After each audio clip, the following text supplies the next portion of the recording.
श्रीमन्महागणाधिपतये नमः। लक्ष्मीनारायणाभ्यां नमः। उमामहेश्वराभ्यां नमः। वाणीहिरण्यगर्भाभ्यां नमः। शचीपुरन्दराभ्यां नमः। मातापितृचरणकमलेभ्यो नमः। इष्टदेवताभ्यो नमः। कुलदेवताभ्यो नमः। ग्रामदेवताभ्यो नमः। स्थानदेवताभ्यो नमः। वास्तुदेवताभ्यो नमः। सर्वेभ्यो देवेभ्यो नमः। सर्वेभ्यो ब्राह्मणेभ्यो नमः। श्रीगुरुचरणकमलेभ्यो नमः।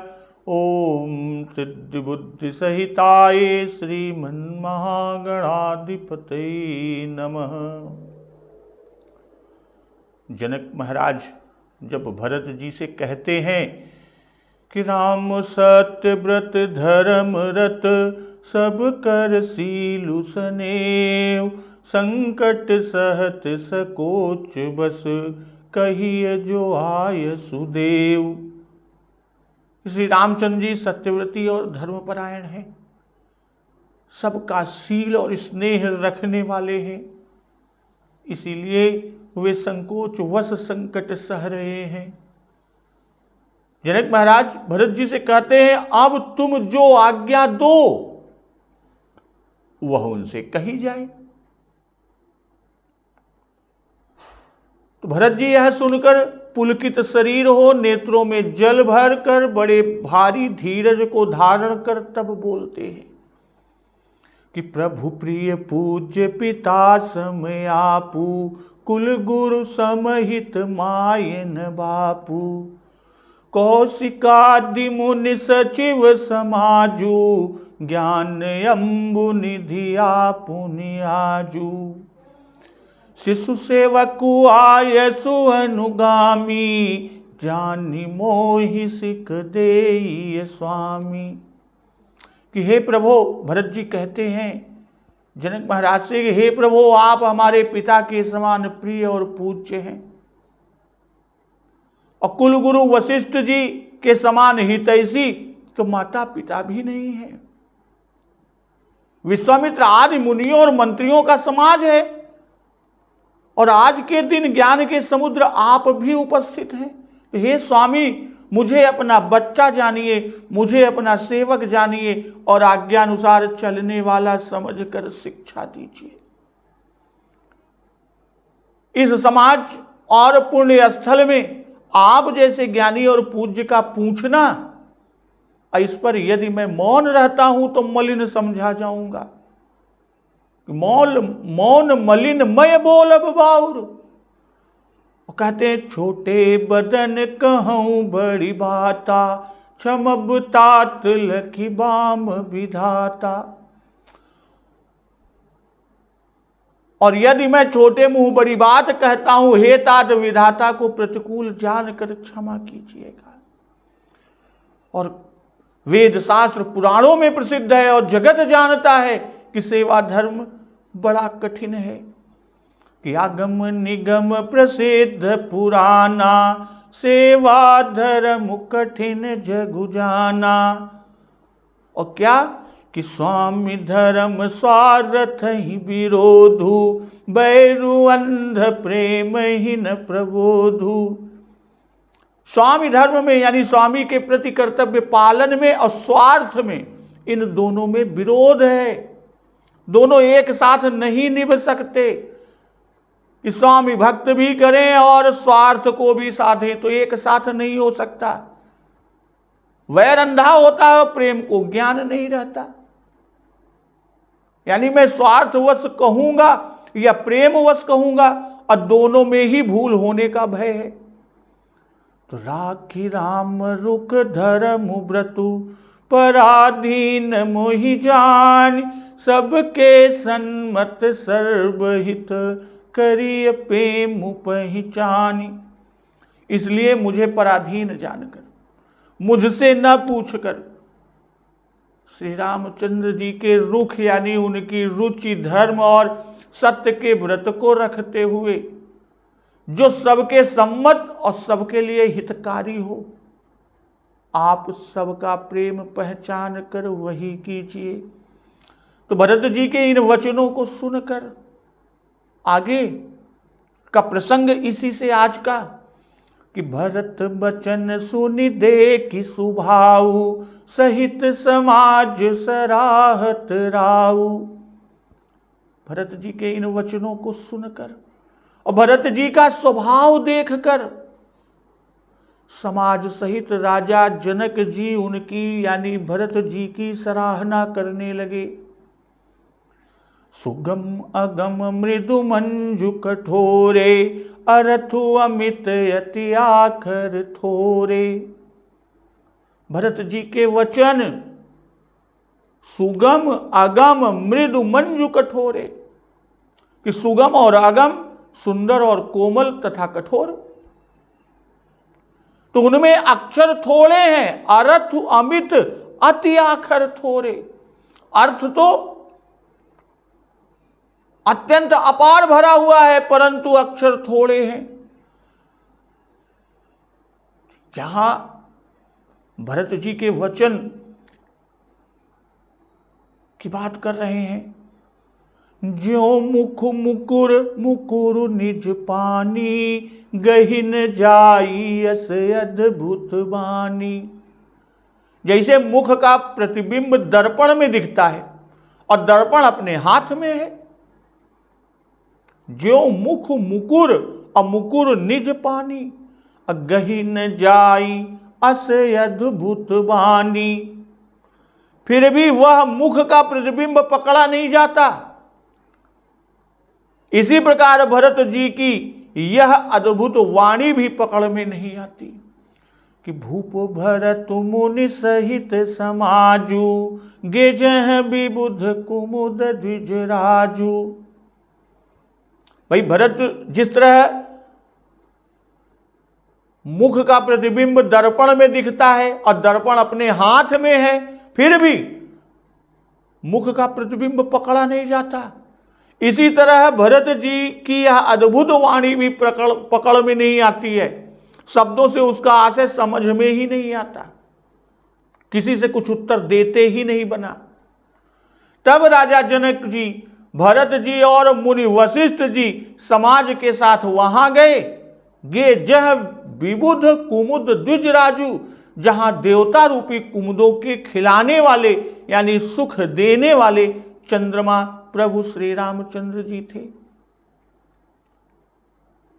भाई कहने में सुगम, सुनने में मृदु, समझने में अगम, कि सुगम अगम मृदु मंजु कठोरे, अरथ अमित अति आखर थोरे। कहने में सुगम है, भरत जी की वाणी के बारे में कह रहे हैं कि भरत जी की वाणी कहने में सुगम है, सुनने में मृदु है और समझने में अगम है। उसमें पदार्थ मंजु अर्थात विशद है, औरों से कहने में कठोर है।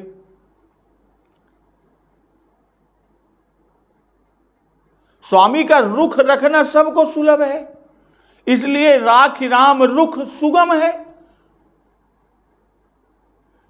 तो कहा कि राखी राम रुख धर्म व्रतु, भरत जी के जो वचन, पराधीन मोहि जानी, सबके सन्मत सर्वहित, करिय प्रेम पहचानी। इसलिए राम रुख सुगम है, क्योंकि स्वामी का रुख रखना सबको सुलभ है। सबका सम्मत हो यह अगम है, क्योंकि पूर्वासी चाहेंगे कि लौट चले, ऋषि आदि चाहेंगे कि वन को जाएं। और वचनों में मृदुता यह है कि राम जी का धर्म भी रहे, धर्म रखने से दया उदारता आदि से सबका पालन होगा, यही कोमलता है। सर्वहित यह मंजुलता है, यह सभी चाहते हैं, सभी को सुहावना भी लगता है कि हमारा हित हो। भाई सभी को सुहावना लगता है कि हमारा हित हो। मंजु यानी उज्जवल, जो सबको अच्छा लगे। और वचनों में कठोरता यह है कि श्री राम जी का सत्यव्रत रहे, क्योंकि इनसे वन में रहना ही निश्चित होता है। इनसे वन में रहना ही निश्चय होता है जो पुरजनों को दुखद है। तो सुगम अगम मृदु मंजु कठोरे, अरथु अमित यति आखर थोरे। सुगम अगम मृदु कठोर, श्री भरत जी की वाणी के ये विशेषण बाबा गोस्वामी तुलसीदास जी ने दिया है। और मंजु का अन्वय यानी मंजु का तालमेल या समन्वय चारों के साथ है। इन चारों में से दो दो का साथ है, सुगम और मृदु का साथ, अगम और कठोर का साथ। राम रुख राग और पराधीन मोहिजान, यह मंजु सुगम और मृदु है। और श्री राम जी का धर्म व्रत रखना यह सुंदर, अगम और कठोर है। भाई पिता की आज्ञा का पालन करें तो धर्म रहे, क्योंकि पितु आयस सब धर्म टीका। और अवधवासियों की रुचि रखना व्रत है कि राम सदा सेवक रुचि राखी। तो दोनों तो परस्पर विरोधी हैं, इनका निर्वाह कठिन है, इसी से ये वचन अगम और कठोर है। भरत जी की वाणी सुनने में सुगम, समझने में अर्थात विचार करने में अगम, कहने में मृदु और करने में कठोर है। और मंजु का समन्वय या सामंजस्य या उसका अन्वय सब में, और यह सब पदों का संबंधी है। कौन? मंजु, किसी की जोड़ में नहीं है कि सखर सुकोमल मंजु दोष रहित दूषण सहित, इसमें सखर सुकोमल का संबंध है और दोष रहित दूषण सहित का संबंध, पर मंजु किसी का संबंधी नहीं। और जो कहा राखी राम रुख धर्म व्रत पराधीन मोहिजान, सबके सन्मत सर्वहित करिए प्रेम पहचानी। भाई राम रुख सुगम, राखी धर्म व्रत अगम, अमोहि पराधीन जान मृदु, सबके सन्मत मंजु और सर्वहित कठोर। भाई पराधीन हूं, ये बड़े विनम्र वचन है, इसलिए मृदु है। सर्वसम्मत मंजु है, क्यों? क्योंकि वह सब वही सम्मति देंगे जिससे उनका हित होगा, जो वे अच्छी समझेंगे।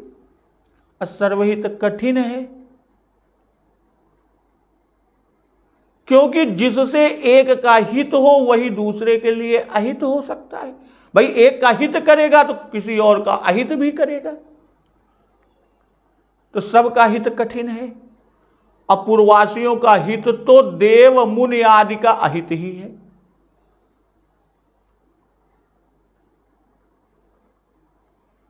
तो उत्तम वाणी में क्या क्या बातें होनी चाहिए? अप्रबंध बांधने में सुगम हो, भाव की गंभीरता में अगम हो, कानों के लिए मृदु हो, मंजु हो अर्थात रोचक और सर्वशास्त्रों से निर्दूषित हो, और समझने में कठोर हो, सिद्धांत जल्द समझ न पड़े, साथ ही अक्षर अत्यंत थोड़े और अर्थ अमित हो। ये सब बातें जिसमें हो वही प्रबंध है। जो कहा कि राखी राम रुख धर्म व्रतु पराधीन मोहि जान, सबके सम्मत सर्वहित करिय प्रेम पहचान। भाई यहां दोहा मुकुर है, दोहा मुकुर है। और जो पहले कहा कि सबते सेवक धर्म कठोरा, अस्वामी धर्म स्वार्थ विरोधी, यह वचन मुख है। जो इस दोहे में कहा कि पराधीन मोहिजान, यह सेवक धर्म का प्रतिबिंब दिखाई पड़ता है, पर इसका आशय ये नहीं मिलता कि क्या करने को कहते हैं। और दूसरा भाव की आशय उसका कि मैं अपना स्वार्थ नहीं चाहता, जो स्वामी की आज्ञा होगा वही करूंगा। जान अर्थात यह सिद्धांत जान लीजिए, कहने के पीछे का भाव कि जैसे मैं सेवक हूं ऐसे ही सब सेवक हैं, और सबको प्रभु की आज्ञा प्रसन्न मन से पालन करना चाहिए। तो इस तरह राम रुख रखने से सबका सम्मत मिलेगा। और तीसरा आशय कि राम जी का धर्म सत्य व्रत रखकर प्रेम पहचान कर सबका हित कीजिए। प्रेम पहचान में अमित अर्थ हैं। भाई छोटे बड़े सभी पर राम का प्रेम है, या छोटे बड़े सभी का राम पर प्रेम है, और उसे जानकर रघुनाथ जी उसको प्रेम पूर्वक धीरज देकर जो आज्ञा देंगे वह उसे हर्ष पूर्वक करेगा। इस प्रकार दोनों समाज लौट जाएंगे, अवधपुर का समाज और जनकपुर का समाज, दोनों समाज लौट जाएंगे, और किसी का प्रेम भंग न होगा, बल्कि आज्ञा पालन से सबका हित ही होगा, और राम जी का धर्म व्रत भी रहेगा।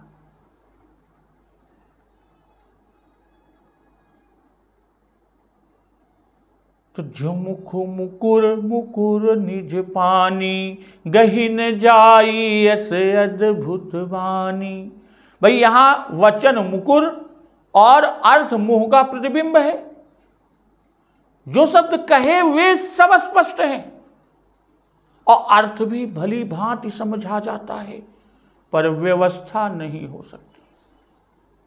भाई दर्पण देखने वाला अपना मुख पकड़े तो दर्पण में मुख पकड़ में आता है, और यदि भरत जी प्रसन्न हो जाएं, उनकी कृपा हो तो वाणी पकड़ में आ जावे। कि जो मुख मुकुर मुकुर निज पानी, गहिन जाई ऐसे अद्भुत वाणी। तो अर्थ अमित अति आखर थोरे, उसी की उपमा देकर यहां बाबा जी स्पष्ट करते हैं कि छोटा सा दर्पण है, वह हाथ में आ जाता है, और उसी भांति थोड़ी सी बात कही जिसके अर्थ ग्रहण में कोई कठिनता न थी।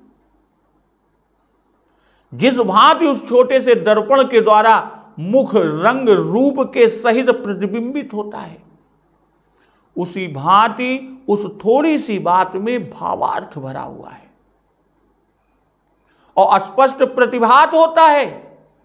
पर जिस भांति प्रतिबिंबित मुख पकड़ में नहीं आता, उसी भांति उस भावार्थ का उत्तर किसी को नहीं सूझता। तब सब लोग श्री राम जी के पास गए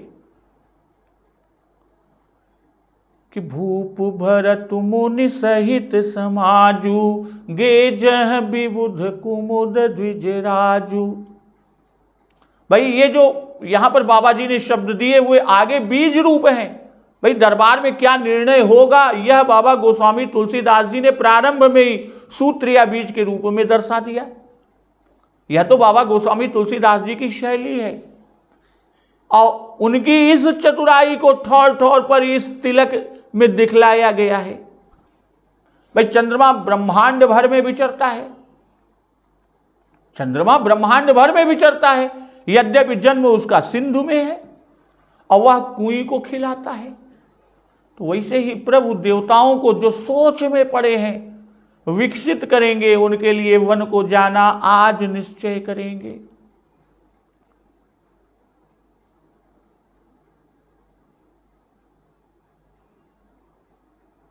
इंद्र ने सरस्वती जी से प्रार्थना की कि विबुध कुल का पालन करें और वह समर्थ न हुई, तब वे व्याकुल हुए। प्रभु श्री रामचंद्र जी उनके सोच और संकट दोनों का हरण कर उनको सुख भी देंगे, वे प्रफुल्लित होंगे। गावत गुण सुर मुनि बड़वानी। तो सुनि सुधि सोच विकल सब लोगा, मनहु मीन गण नव जल जोगा। यह खबर पाकर सब लोग सोच से व्याकुल हो गए। मानो मछलियां नए यानी पहली वर्षा के जल के संयोग से छटपटा रही हैं। देव प्रथम कुल गुर गति देखी, निरख विदेह स्नेह विसेखी। देवताओं ने पहले कुलगुरु श्री वशिष्ठ जी की दशा को देखी, फिर विदेह राज महाराज जनक जी के विशेष स्नेह को देखा।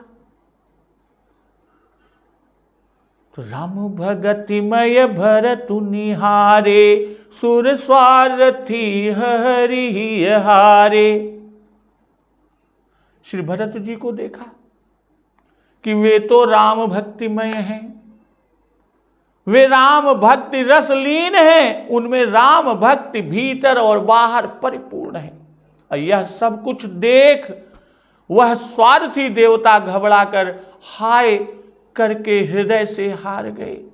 अर्थात अब हम निपट बेबस हैं, हमारा किया कुछ नहीं हो सकता, ये लोग अवश्य प्रभु श्री राम जी को लौटा ले जाएंगे।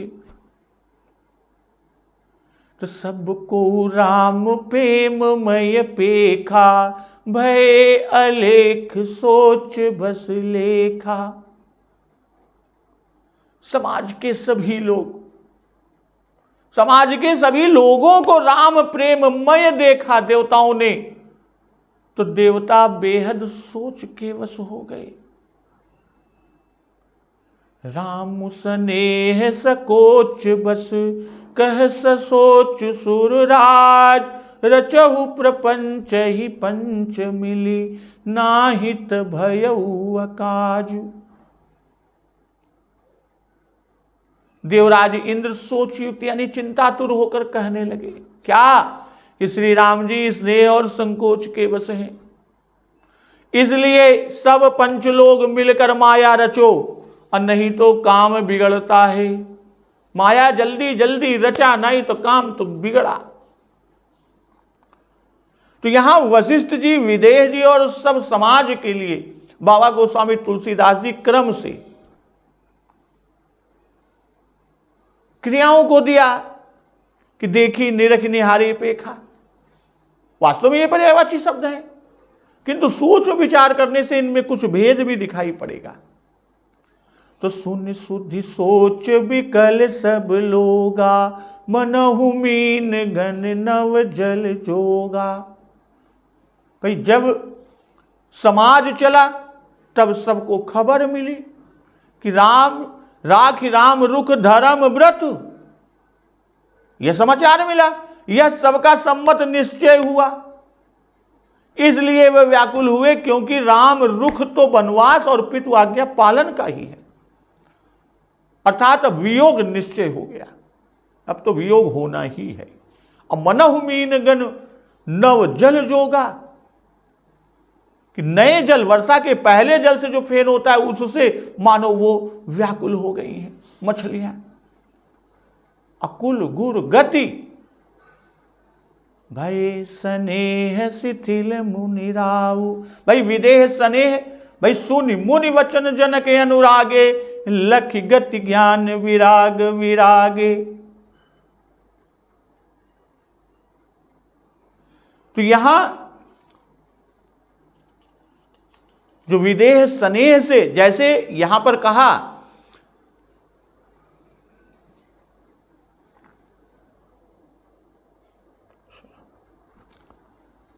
भाई कुल गुरु गति, भय स्नेह शिथिल मुनि राहु।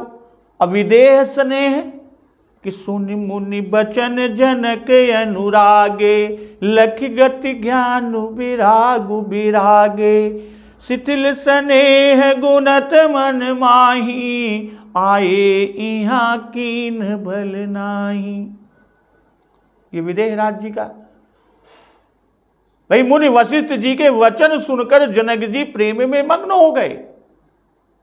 उनकी दशा देख कर ज्ञान और वैराग्य को भी वैराग्य हो गया, अर्थात उनके ज्ञान वैराग्य जनक जी के छूट से गए और वे प्रेम से इस तरह शिथिल हुए और मन में विचार करने लगे, हम यहां आए यह अच्छा नहीं किए। राम ही राय कहो बन जाना, कीन है आप प्रिय प्रेम प्रवाना। हम अब बनते बन ही पठाई, प्रमुदित फिर अब विवेक बढ़ाई। तापस मुनि महिषुर सुनि देखी, भय प्रेम बस विकल विसेखी।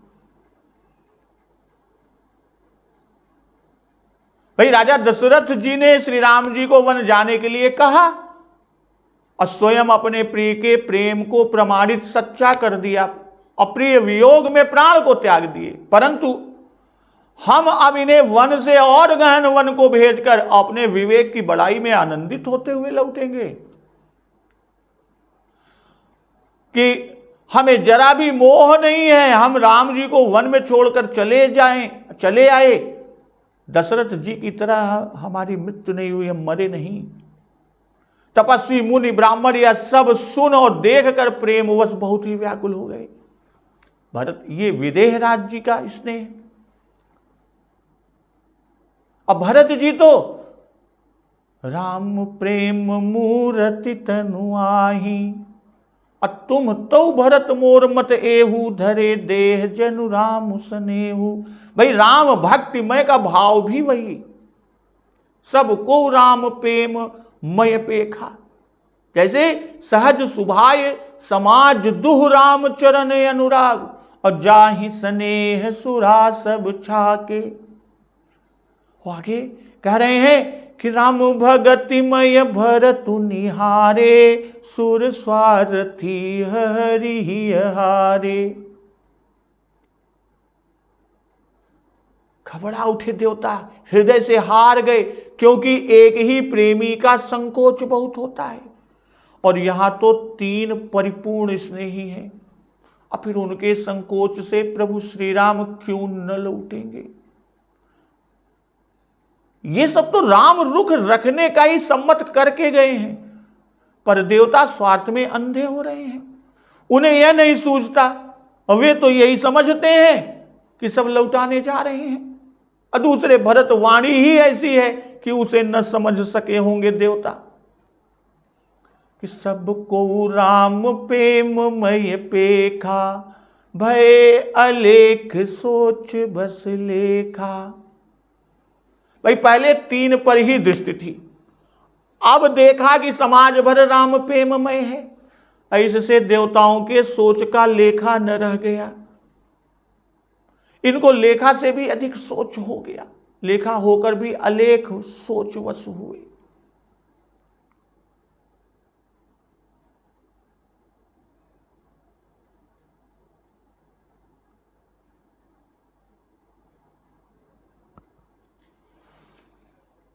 रामु स्नेह सकोच बस, कह ससोच सुरराज, रचहु प्रपंच ही पंच मिली, नाहित भयहु अकाज। भाई राम सकोची प्रेम बस, भरत सुप्रेम पयोद, अब बनी बात बिगड़न चहती, करिय जतन छल सोध। देवताओं ने इसी जोड़ कर बात वहां कही। भाई श्री राम जी स्नेह के वश हैं, और यहां सभी स्नेही हैं, तब हमारा काम बिगड़ा ही जानो, जान लो कि काम बिगड़ा। देवगुरु बृहस्पति जी के समझाने पर भी देवताओं को ढाढ़स न हुआ, बार बार सोच वश हो जाते हैं। यह तो जीव का धर्म ही है कि हर्ष विषाद ज्ञान अज्ञाना, जीव धर्म अहमिति अभिमाना। स्वार्थवश बुद्धि जड़ हो गई, इसलिए सारे देवता सोचवश हुए। अब देवता जब सोचवश होते हैं, अब देवता आगे क्या प्रपंच रचते हैं, क्या कोई छल करते हैं, या माता शारदा की शरण में जाते हैं, और माता शारदा सरस्वती जी क्या करती हैं, उस प्रसंग का श्रवण अमृत रसपान हम लोग अगले दिवस की कथा में करेंगे। तो एक बार जोर से बोलिए, सियावर रामचंद्र की जय, पवन सुत हनुमान की जय। जगत जननी मां जगदम्बा की जय, गुरुदेव भगवान की जय, उमापति महादेव की जय। जय श्री राम।